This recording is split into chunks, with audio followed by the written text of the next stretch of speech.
This is how the Blackhawks finally make it out of the basement. We'll now begin the push-up section. Ready? I'm ready. Begin. Let's get it. What's up, everybody, and welcome back to another episode of the Unbearable Podcast. And today I'm going to be telling you how the Blackhawks can get out of the basement. Like I already said, we're going to be going year by year. As the years go on, it's going to be a little bit looser and looser. And by that, I mean year one's going to be very like, all right, this is what we need to do. As the years go on, it's going to be more broad. The first few years are going to be pretty specific. So we're going to start with year one. Yeah. All right, so year one, we just got our new coach, Jeff Blashill. I've heard mixed things. I'm hoping for the best, but I'm kind of preparing for the worst. But the main thing about this next upcoming year, we need to play our players. I'm going to list all the players under 25 in our system just so you understand how many young players we have. It's ridiculous that more players are not. Why the fuck are we playing 37-year-old motherfucker? Like, people in their mid-30s when we have these. Bro, listen, I'm just going to read it. Obviously, Connor Bedard. Connor Bedard, he's our main guy. He's our main guy. We need him to step up. We got Spencer Knight. That really solved our goalie issue. But I'm gonna go on. So starting with the goalies, we have 4 goalies under 25. We have Ben Gaudreau at 22, Cameron Rowe at 23, Drew Commesso at 22, and Mitchell Weeks at 23. Going to the defense, Nolan Allen, 22, Kevin Korchinski, 20, which I will die on this hill. There is no reason he shouldn't have been in the NHL last year. Why? You give him a whole year to play in the NHL just for the next year to send him down to the AHL. What sense does that make? He's already experienced the NHL. Why would you bring him down to the AHL? How is that going to help him? It makes no sense. Obviously, Ludwinski, who we drafted, 19 years old. Sam Rinzel, 20 years old. Alex Vlasic, 23. Lewis Kriver, who is 6'8". 6'8" at 22. He was getting some playing time in the NHL. Del Mastro, who's 22, getting some playing time in the NHL. Phillips, who's 23. We have Tage Harding, who's 23. He's from Scotland. DJ King, who's 24. And Demetri Kumin, who's 22. Also forgot Wyatt Kaiser, who's 22. If I don't see this next upcoming regime play some young players, I'm going to lose my mind. I'd rather watch young players play fast, energetic hockey poorly than old dudes who play like you're playing old because they're old, dude. Oh my gosh, it's so moving on to the forwards, as I already mentioned, Connor Bedard. We have Oliver Moore, who's coming up from college, 20 years old. Frank Nazar, who's tearing up the international scene right now, 21. Colton Dock, 22. Landon Slaggert, who's 22. Lucas Reichel is 23. Mark Vanaker, who's 19, who we drafted. Gavin Hayes, who's 21. Ludwinski, who's 21. Sam Sovey, who's 21. Aku Ratti, who's 23. Aiden Thompson, who's 23. Jalen Lipin, 22. Ryan Gagner, who's 22. And then Marcel, who's 21. Because of all the players that we're getting, either from overseas or college, or players that we've had in our system that we haven't really been playing like at the NHL, this next year is very important for development. We need to develop all of our young players. We have a bunch. We have so many under 25 people. Let's count how many under 25 players we have on this team. 1, 2, 3, 4, 5, 6, 7, 8, 9, 10, 11. 12, 13, 14, 15, 16, 17, 18, 19, 20, 21, 22, 26, 27, 28, 29, 30, 31, 32 with Wyatt Kaiser, who I forgot to add. 32 people. We need to give them playing time. Whether it's AHL, NHL, we just need to give them a way to play and develop. Yeah, I mean, our NHL should be mainly populated with young guys, under 25 players. Because what we can't do is we can't have older guys taking up more playing time than our younger guys. Like,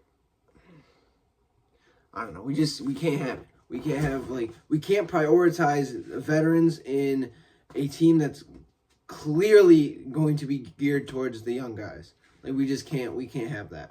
So the first year is going to be very important to to build up our young players. We're gonna suck. Build up our young players. Get another high draft pick, maybe Gavin McKenna. I would not be mad with Gavin McKenna. Get something like that, and then from there, we'll see. But this first year, this upcoming year, is probably gonna suck. We're gonna suck, but it's gonna be vital to getting our young players to the level where we can eventually become good. Year one offseason is going to be build up through the draft and free agency. So we're going to be filling holes. We're going to see a lot of things that we're going to be like, all right, we're going to need to fill this. We're going to need to fill that. It all depends on how our young players play in my dream scenario. It's all depending on how our young players play. Fill the holes and gear up for a push. Gear up for a push to try and get to the playoffs. Like, try at least fight for a wild card spot. So, yeah. Offseason number one, make like maybe not really a big move, just make, solid moves that, we're just gearing up. We're gearing up, make solid moves, fill the holes, fill the gaps, and be able to, say, hey, we're making our roster better. Like, we can visibly see our roster is getting better, and we're helping our young players be better. And year two, what I think is going to happen is while Connor Bedard gets the captaincy, I don't think he's going to get it this next year. I think it's still going to be Foligno. But year two, so 2 years from now, I think Connor Bedard finally gets the captaincy. I think it's I'm not long overdue. Obviously not long overdue. He's not in his second year. This will be his fourth year. I think that's very good. 4 years in the league, figure it out, and give him the captaincy. So that way nobody has to be like, when is he going to get it? Give him it.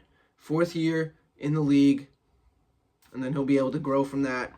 But I think in year two, we're going to make a push for the wild card spot. We're going to make a push for being we're going to be a all right team. We're not going to be bad like we have been for the past couple years. We're not going to be basement dwellers. We're going to be middle of the pack. We're going to be middle of the pack. Maybe at the end of the year, maybe like push for the playoffs. You never know. I don't think we're going to make it, but I think, hey, we can make a push for it. It's not out of the realm of possibility like it has been for the past 3 years. We're sticking in there. We're sticking with the big boys. We can really make a move at least like give us some room to be like, hey, we see some growth. It's going to be a step up year. It's not going to be a development year. It's going to be a step up year where we can see our team take a step up. Then, year two offseason, solidify the holes. What we need to do is kind of like what we did in the first offseason. Not as much building through the draft. Obviously, we're going to make draft picks, but it's not going to be as high. So we're going to be utilizing free agency to really shore up like any weak spots that we have.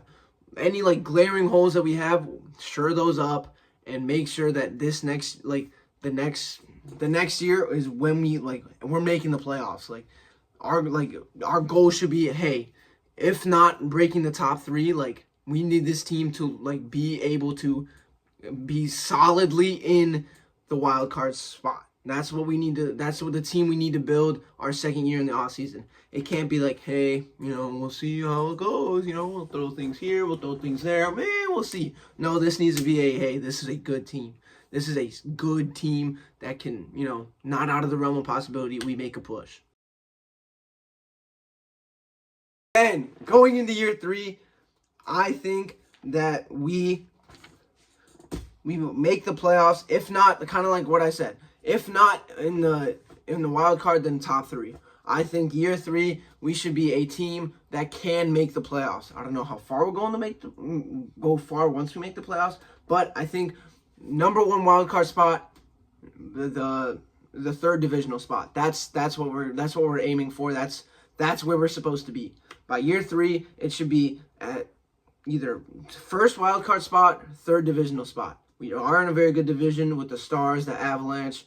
Who else? Stars, Avalanche, and the Jets. So we'll see how they go. I mean, obviously a lot of things are going to change besides us. We're going to get better. Teams might get worse. Teams also might get better. So you never know. But I think by year three, we should have a team that second wild card spot, third divisional spot, make the playoffs, and then maybe lose in like the first round, if not the second round. I think our ceiling is making the second round of the playoffs, but getting some playoff experience for our young players. That's what's going to be the goal for this year. Because last year, maybe we make the playoffs, but this year we made the playoffs, and getting some experience for those young players. We're not going to win anything major, but we're in the playoffs. Then year 3 off season is going to be a contract year. It's going to be figuring out contracts for people like Connor, like all of our young players. Our young players is going to be figuring out these contracts, because these guys are not going to be young forever. And by the time the third off season comes around, we're going to have people like Connor Bedard asking for a new contract. Connor Bedard's draft class is going to be asking for new contracts, so we're going to need to figure that out. Connor Bedard's going to be asking for a lot of money. We're going to give him a lot of money. So we're going to have to see how we're looking. We're going to have to see if he even wants to be here. Because if we don't have success, he's probably going to be like, see ya, I'm getting the frick out of here and actually not wasting my career. So, yeah. If we're not good, we're just going to be figuring out contracts. We're not going to make any huge moves in free agency, because, it's going to be more like, hey, frick free agency. We need to shore up our home talent. That's what that offseason is going to be. And obviously, some draft picks. We shouldn't have good draft picks, because that means we sucked. But you never know, trades, all that. But yeah, it's going to be mainly just no huge changes, just figuring out our stuff at home. Year 4 is where we are solidly in the top 3 of the divisional spots. We are one of those top 3 teams. We don't have to battle with the wild card. We're top 3. We get some some first 2 games at home, baby. But yeah, so we're solidly in the division. We're a good team. We are a good, solid team. Like a team that people are like, hey, they're not amazing, but like they are no slouch either. Like, oh, that's a good team right there. And in the playoffs, we make the playoffs, top 3 divisional, one of the top 3 divisional teams in our division. So probably like us. I think the Jets are gonna fall off by this point. Maybe Colorado too. You never know. I don't know who's gonna be there, but I know we're gonna be there. So yeah. So top 3 divisional people, and we lose in the second or third round of the playoffs, which is very good. I think our ceiling in the playoffs is the second round. I think we get past the first round.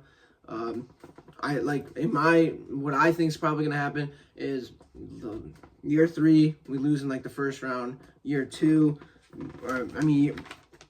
4 we lose in the conference finals, and then I'll tell you what I'm gonna after that. But I think year 4 we lose in the conference finals. It's a heartbreaker. It's in like 6 or 7 games, and we're like, damn, this is our shot.